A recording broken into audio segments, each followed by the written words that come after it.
We live in an age of smartphones, electric cars, and instant communication. But what if I told you that centuries ago, Native American warriors crafted weapons so advanced they could rival our modern technology? You might think that sounds a bit far-fetched, right? After all, we're talking about an era with no computers, no internet, not even electricity. But the truth is, these weapons weren't just made to look cool in a history book. They were practical, deadly, and designed with precision, ingenuity, and most importantly, necessity. So stick around to the end, because you won't believe how deadly and ahead of its time the last weapon on the list actually is. Imagine a time when there were no drones to scout ahead, no satellites to track your enemies. Instead, you had to rely on your skills, your surroundings, and your sharp mind to outsmart and overpower those who stood in your way. Native American warriors did just that, using tools crafted from the earth around them, honed by generations of survival. These weapons weren't just for battle. They were crucial for hunting, defense, and survival in some of the harshest environments imaginable. And while we have lasers and radar today, these warriors created weapons that were so efficient they could strike fear into the hearts of their enemies without needing any high-tech gadgetry. Starting with the Gunstock War Club. The Gunstock War Club is one of the most innovative and clever weapons to come out of Native American craftsmanship. And it's a perfect example of how warriors could adapt and innovate using the resources and ideas available to them. Inspired by the European firearms they encountered, the Gunstock War Club combines traditional Native American weaponry with a new twist, literally. The weapon's design takes the shape of a rifle stock, but instead of a firearm, it's made to deliver blunt force trauma. With its long curved handle resembling the stock of a rifle, this weapon was not just intimidating, it was also practical. It could be wielded with a single hand or two, making it versatile in combat. The heavy, often metal-bound head was perfect for smashing skulls or causing massive damage in close-range fights. But the most interesting part of the design was its resemblance to a gun stock, which led enemies to fear it as a firearm. Imagine being on the receiving end of this in a fight, thinking you're facing someone with a rifle, only to have them swing this club with devastating force. That psychological advantage was priceless. The Gunstock War Club wasn't just about looks, though. It was a weapon that worked. It was effective in hand-to-hand combat and feared for its power. Warriors who wielded these clubs were able to surprise and overpower their enemies quickly, thanks to the club's intimidating design and raw strength. This weapon became a symbol of adaptability, showing just how well Native American warriors could blend tradition with new influences to create a truly terrifying tool. In essence, the Gunstock War Club was proof that even in the face of foreign technology, these warriors were able to take what they learned and improve upon it, making the most out of what they had. The next weapon on this list is something we are used to.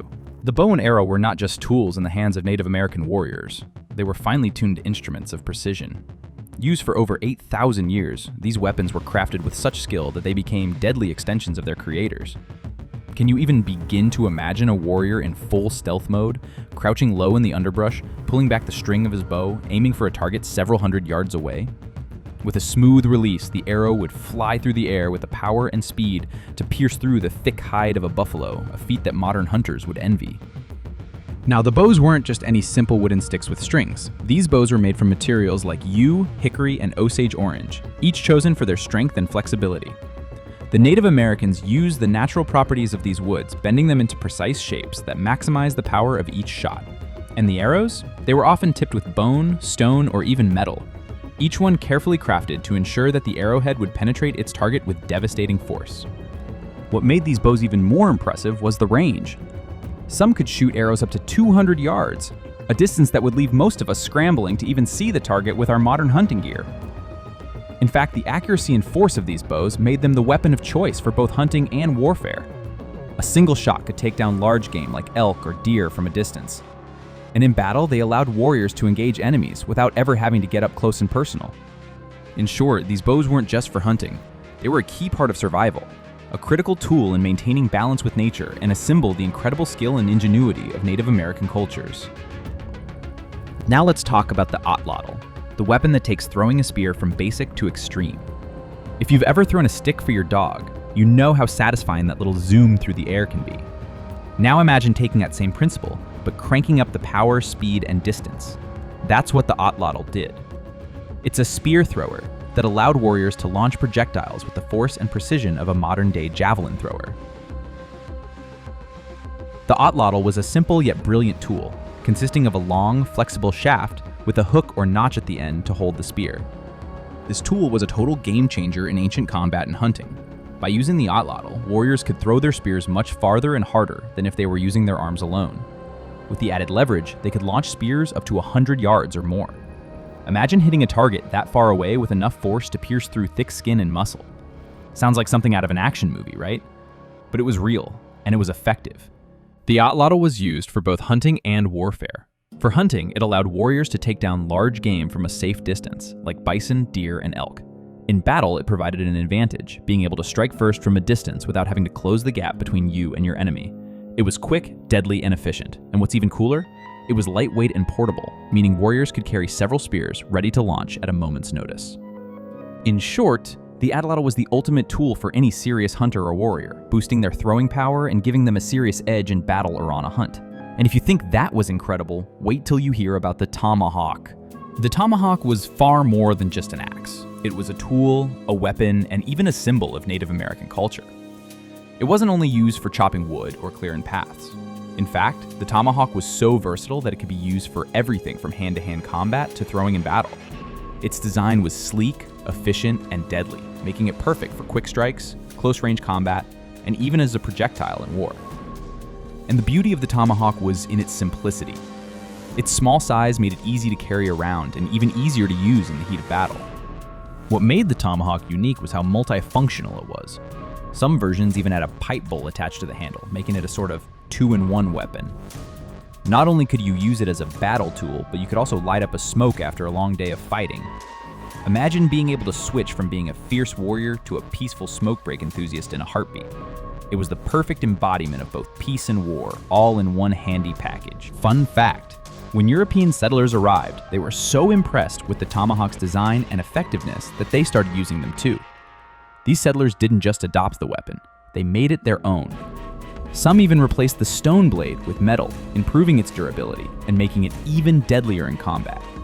The tomahawk became an essential tool for fur traders, frontiersmen, and even soldiers, proving just how ahead of its time Native American craftsmanship really was.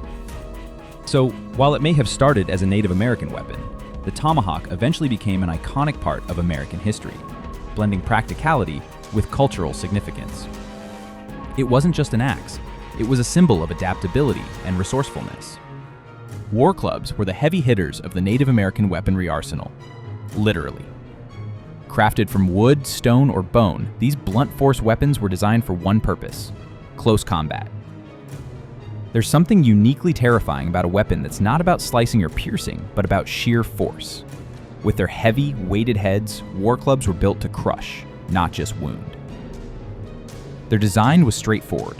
No fancy bells and whistles, just raw power packed into a compact, lethal tool. The war club came in many forms depending on the region and the materials available. Some had a round or oval stone head, others were carved from dense wood or even made from the jawbones of animals. Each club was tailored to deliver maximum damage with a single powerful strike. Imagine being in a close quarter fight and facing a warrior wielding one of these. One swing and it could leave you down for the count. The weight and design of these weapons meant that a single hit could knock an opponent out cold, if not cause serious injury. These clubs weren't just for battle. They also had cultural significance. Some were ornately decorated, displaying the warrior's clan symbol or status. It wasn't just about being deadly. It was about displaying power and identity in the heat of combat.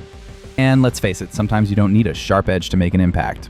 The war club was an essential tool that emphasized power over finesse. It wasn't subtle, but in the chaos of battle, it didn't need to be. A few well-placed swings and your opponent wouldn't know what hit them. The blowgun was the ultimate tool for the silent hunter. Think of it as nature's version of stealth mode. It was lightweight, easy to carry, and most importantly, nearly silent when used correctly. Made from simple materials like bamboo or wood, the blowgun worked like this.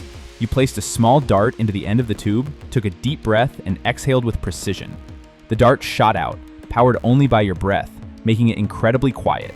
No loud cracking or banging, just a tiny whoosh as the dart sped toward its target. If you were lucky, your prey wouldn't even know it hit it. Now, these weren't just any darts. Many were tipped with poison, making them incredibly dangerous despite their small size. A single dart could fell a rabbit, bird, or even a small deer. With the dart's poison, it didn't take much force to bring down prey. The real advantage was how it let hunters remain undetected. The blowgun's stealth made it ideal for hunting small game that might otherwise be too skittish to approach. Rabbits, squirrels, and birds could be taken down without ever realizing the danger. It was like having a long-range, silent weapon that no one saw coming. The blowgun wasn't just useful in hunting, it had a place in warfare as well. Imagine being able to take down an enemy soldier quietly, without alerting the rest of the group.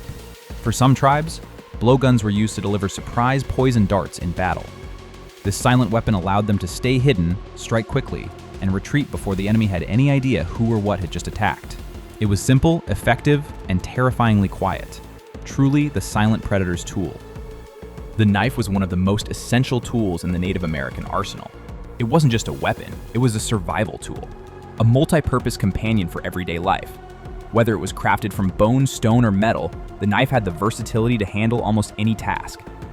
Need to skin an animal? There's a knife for that. Want to carve intricate designs on wood or bone? You guessed it, a knife was your best friend. These blades were so crucial that they were carried by warriors, hunters, and everyday people alike. What made these knives stand out wasn't just their utility. It was their lethal potential. The design of the blades varied, with some having long, sharp edges, while others were more compact, perfect for close combat. In battle, a knife could be the difference between life and death. A well-placed stab or slash could incapacitate an enemy quickly.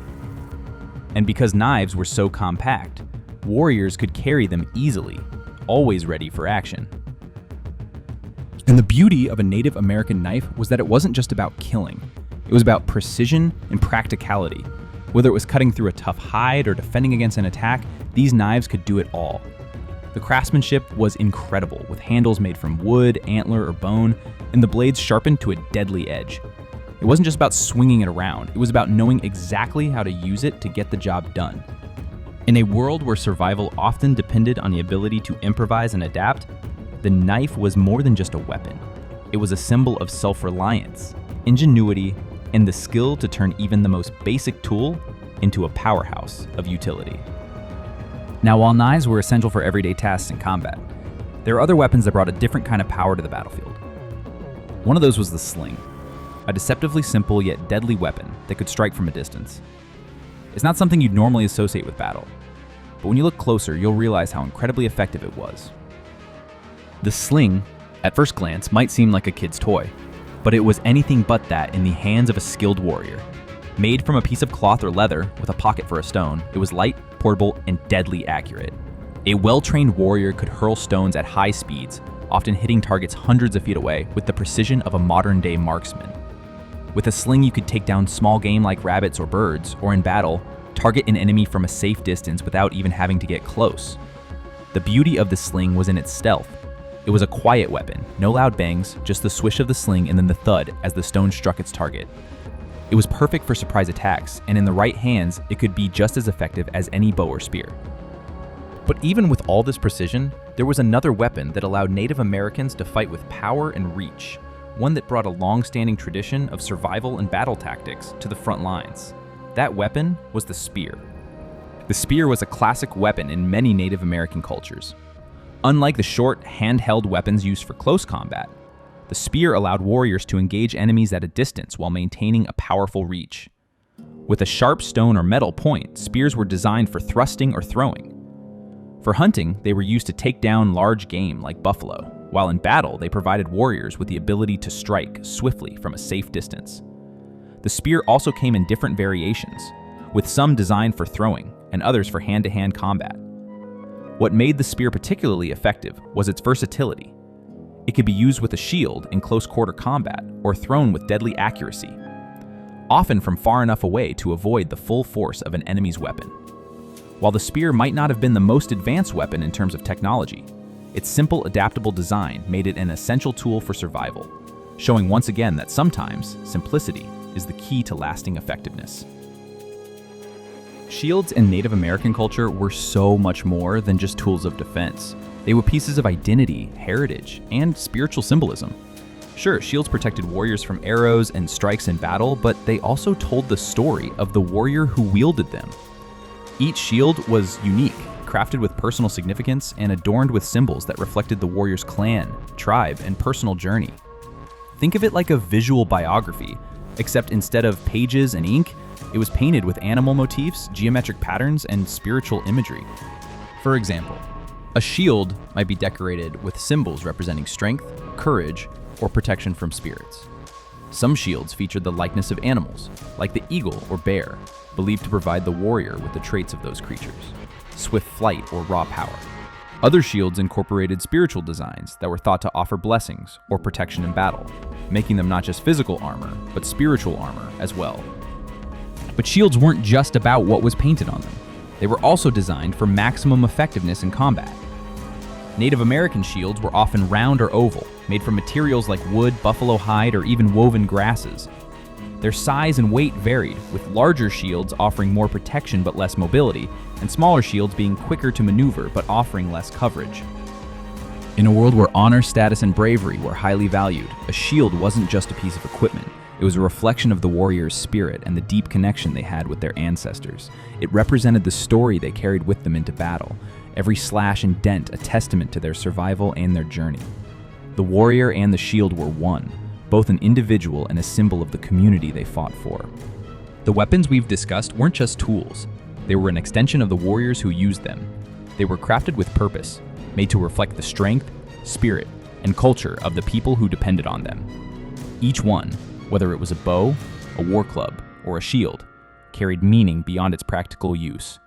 These weapons were a connection to the past, a reminder of the traditions and values that shaped the lives of those who lived in a time without modern technology or comforts. Looking back, there's a lot to learn from how Native American warriors approached their craft.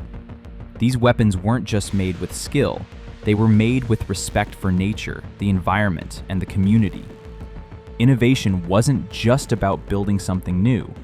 It was about improving and adapting what was already available, making the most of what nature offered while staying deeply connected to tradition. Their designs were simple yet effective, proof that sometimes the most advanced technology isn't always the most complicated. In today's fast-paced world, we're constantly advancing, developing new gadgets, and pushing the boundaries of what's possible. But as we charge forward, it's easy to forget the lessons of the past. The Native Americans knew that adaptability and respect for tradition were just as important as innovation. Their weapons remind us that true progress isn't just about creating something new. It's about making the most of what we already have, improving upon it, and always keeping a deep respect for where we come from. So, as we keep advancing technologically, let's remember those who came before us, who crafted weapons not just to fight, but to honor their ancestors, protect their communities, and live in harmony with the world around them. There's wisdom in that, wisdom that we can carry forward as we continue our own journey. So there you have it, 10 weapons that weren't just deadly, but downright genius. Native American warriors weren't just fighters, they were engineers, artists, and survival experts. If you learned something new, or just got chills thinking about a silent poison dart flying through the air, go ahead and hit that like button.